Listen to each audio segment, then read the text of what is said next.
Hi, I'm Steve the Medium, and I just wanted to take this time to congratulate Daniel and Kiyaya on their 100th episode of Getting Cozy. I wish the two of you much more success in the future, and I can't wait to see your future episodes.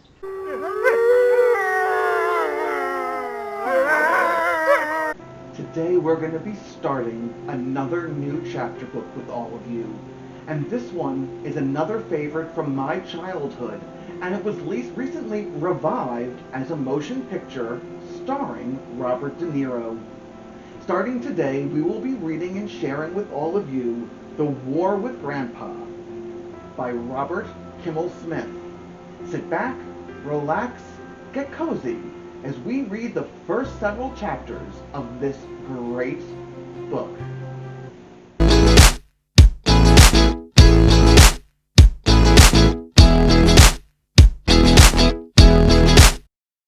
Stories are such an important part of our lives. Join my friend Kiyaya and I for Get Cozy, because it's story time with Kiyaya and Daniel, where we share some of the greatest picture books and chapters from children's and young adult literature to inspire you to keep embedding literacy into your days.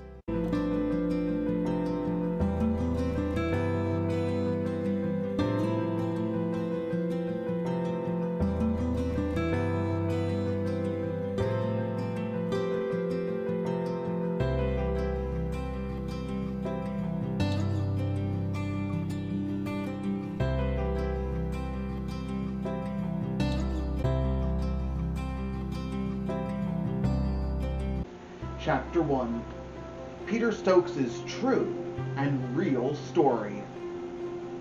This is the true and real story of what happened when Grandpa came to live with us and took my room, and how I went to war with him, and him with me, and what happened after that.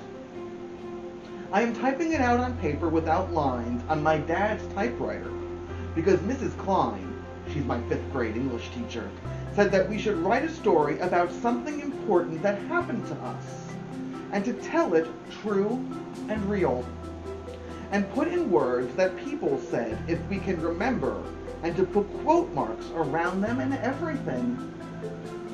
She also said to keep the sentences short. Looking back on how I began, I can see I'm doing terrible already. The first 2 sentences took up almost half the page. My little sister Jennifer just came in and asked me what I'm doing, and I told her. She told me to put Pac-Man in my story and maybe Wonder Woman. She watches reruns every Sunday afternoon on Channel 6. No, I said. Why not? Because it's not a story about Grandpa and me, silly. Not some made-up thing like on TV. Could it have a horse in it? She asked. Jennifer loves horses a lot. She cuts pictures of them out of magazines and tacks them up on the wall in her room. No horses. A magic fairy? No. I bet it's gonna be a stupid story, she said. Jennifer was wearing a Pac-Man cap, her Superman t-shirt, a jeans belt that said jeans on it, and sneakers that said left and right on the toes. She looked like a walking billboard. It is going to be a great story, I said. How does it begin? I don't know. That's what I was trying to remember when you came marching in.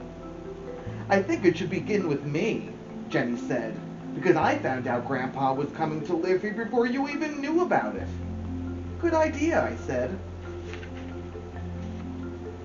And put in the story that I am very beautiful with long blonde hair and lovely blue eyes. I just did. Now you'll have a good story, she said.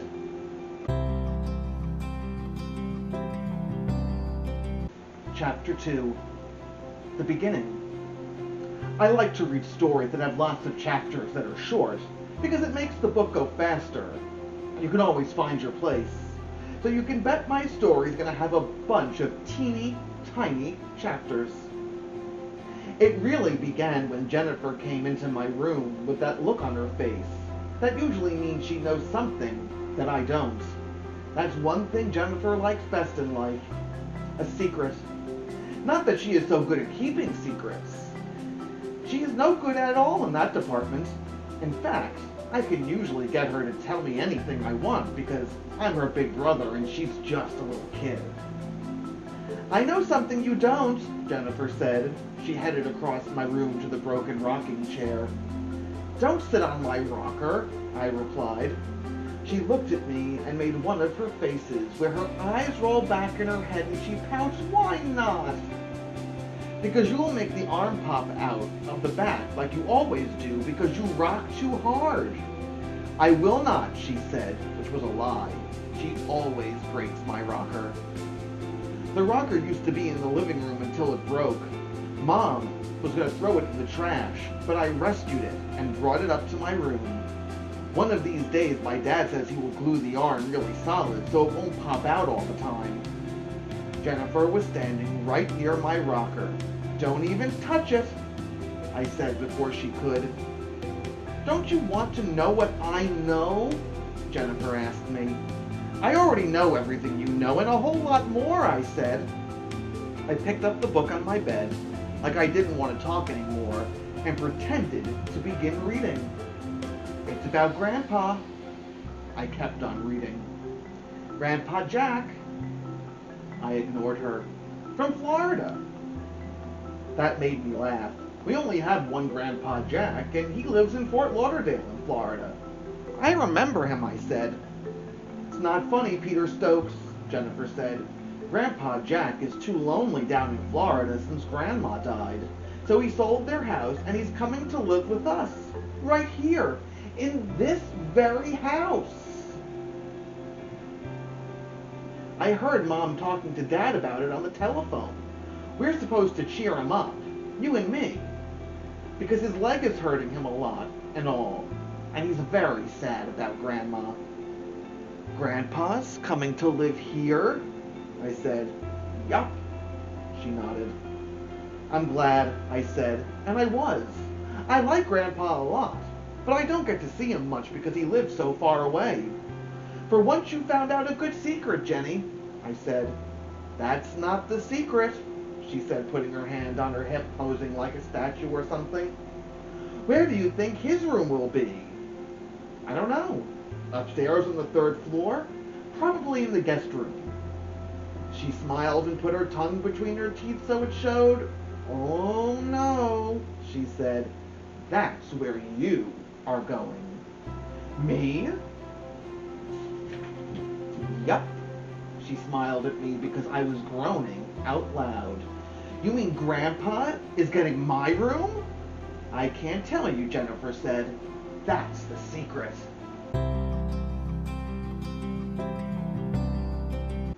Chapter 3. A Room Without Gloom. Let me tell you about my room. I love it. I was born here. Well, I was born in a hospital, really, but I have lived in this room all my life. 10 years so far. My crib used to be in the corner near the window that looks out on the driveway. Now my bed is on the long wall. I have these bookshelves right behind my headboard, and my high-intensity lamp is there too. My desk is in the corner where my crib used to be, and I can look out the window while I do my homework. I have these yellow toy cabinets with all my stuff in them. On top of the cabinets are my shoe boxes where I have all my baseball cards. There's a thick carpet on the floor that used to tickle my feet when I was little. And I have a poster up on the wall over my dresser of Hank Aaron hitting his 715th home run. This room is mine. Nobody else in my family ever lived here. Nobody. I know how my room is in the morning when the sun peeps over the roof of the Murphy house behind ours and comes through my Venetian blinds. I know the sound when it rains hard and pings against the windows and the drain pipe outside. I can get up out of my bed in the middle of the night and walk around my room without even looking, because I know where every single thing is. Nothing about my room is scary. When the floorboards creak at night, I know it's floorboards and not some monster. When the wind rubs the maple tree against the side of the porch outside, I'm not afraid some crook is sneaking into our house. When you live in a room your whole life, that room is yours.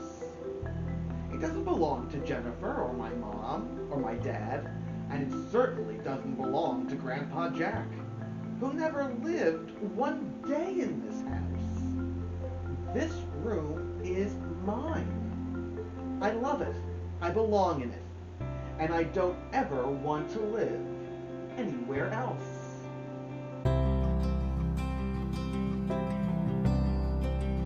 Chapter 4, The Deadly Dinner.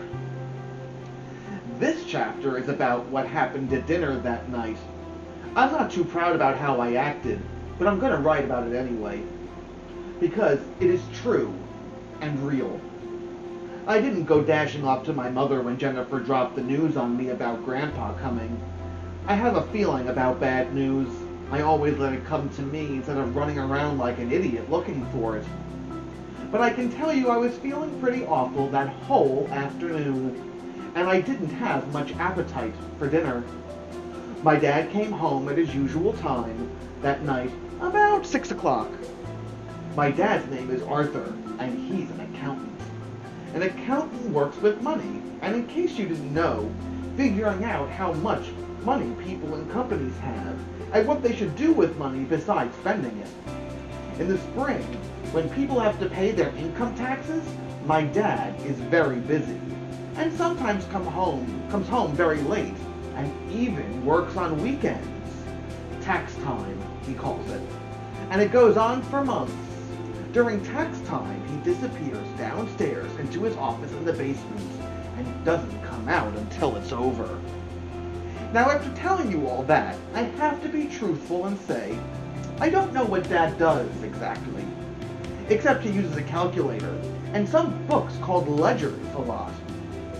Anyway, we were on dessert and milk when the subject of Grandpa came up, and it was Mom who spoke about it. Children, she said, I have some wonderful news. Wonderful? I was thinking. If this was wonderful, then maybe Thursday was Sunday. You know that Grandpa Jack has been very sad down in Florida since Grandma died. Well, I was speaking to him the other day, and guess what? He sold the house down there, and he's coming to live with us. Isn't that exciting?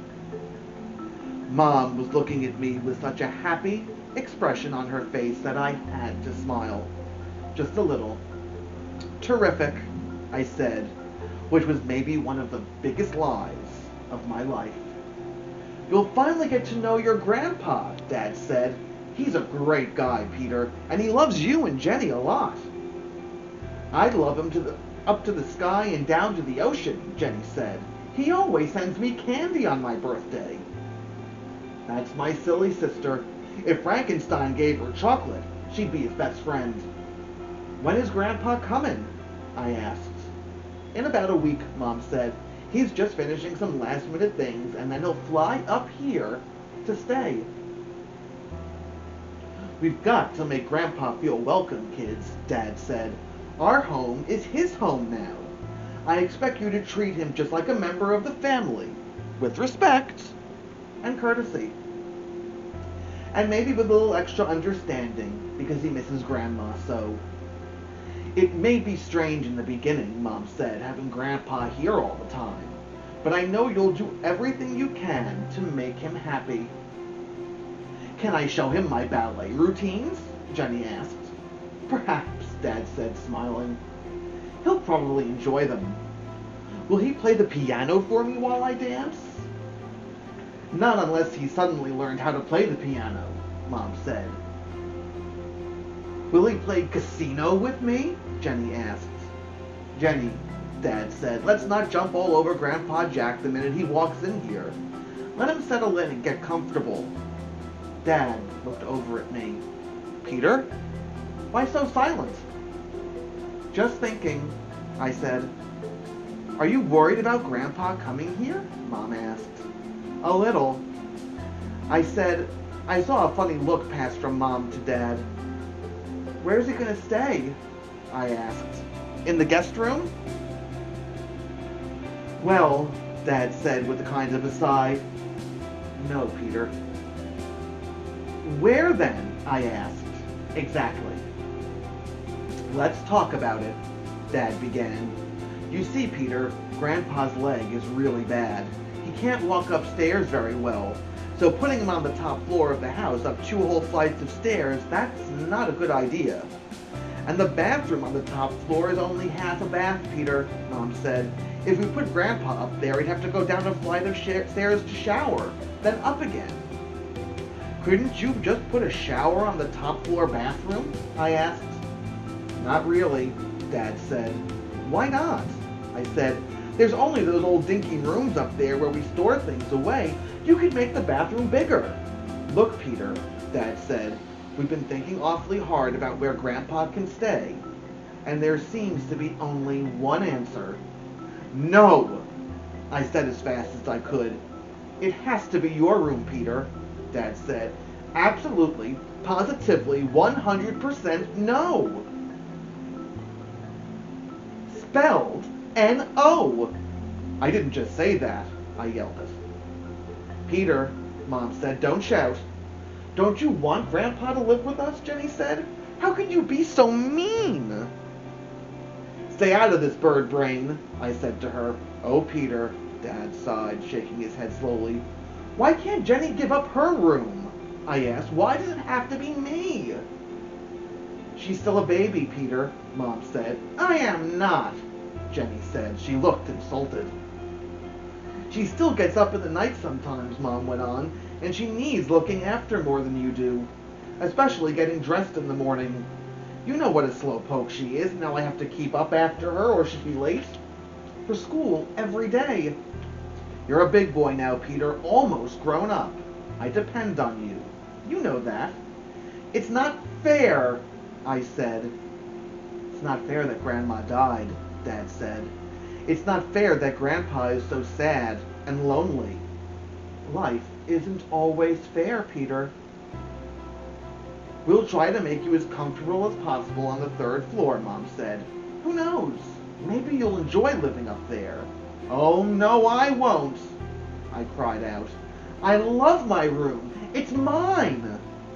And even as I said that, I knew it wouldn't do any good. So I did the only thing I could.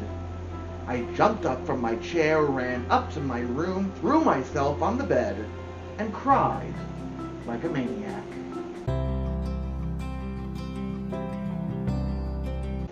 Chapter 5. Sad and Blue as the Sky.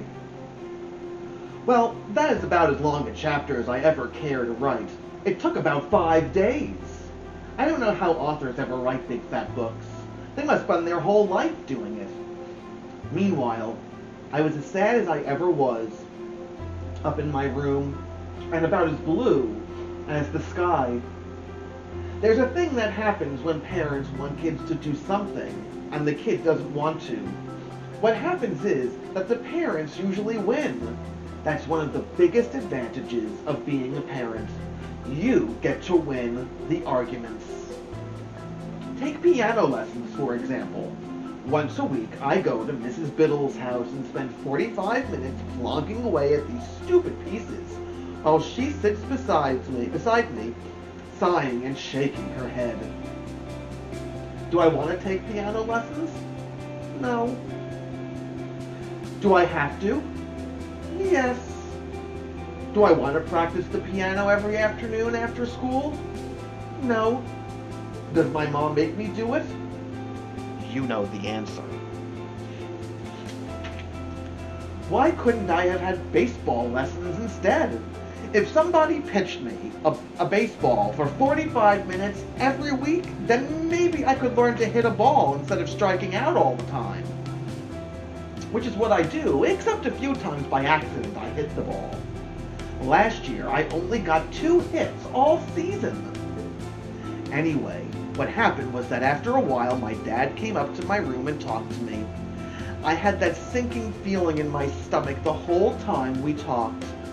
I knew I wasn't going to lose the argument. They couldn't move Jenny upstairs because she was still a baby, no matter what she says, and because Grandpa had a bad leg, he couldn't live on the top floor of our house. I'm sorry, Pete. That's just the way it is, Dad said. Can I say that it stinks? I asked. Sure. It stinks. I agree with you, Dad said. It's disgusting, terrible, gross, and also horrible, I said. It sure is, Dad said. We'll start moving some of your things upstairs this weekend. I'm sure you'll be comfortable up there. I'll hate it. If you have that attitude, you will hate it, Dad said. Give it a chance, Peter. Do I have a choice? I asked. No. Then I don't want to talk about it anymore. And we didn't. Chapter 6. I Promise. I am putting down this promise in black and white so I don't ever forget it.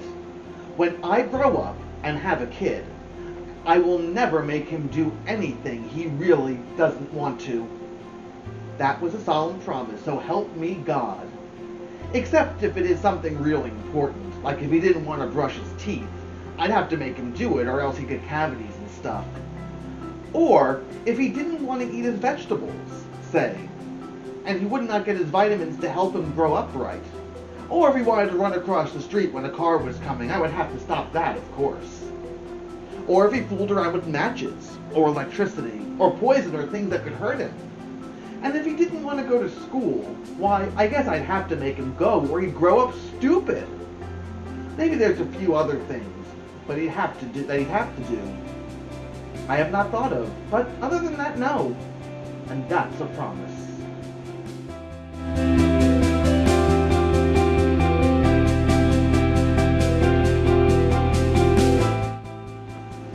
We're going to continue next week with some more chapters from this great book, and I know that we can't wait to see the movies with Robert DeNiro, but I always like to read the book before I go see the movie. Don't you, Kiyaya?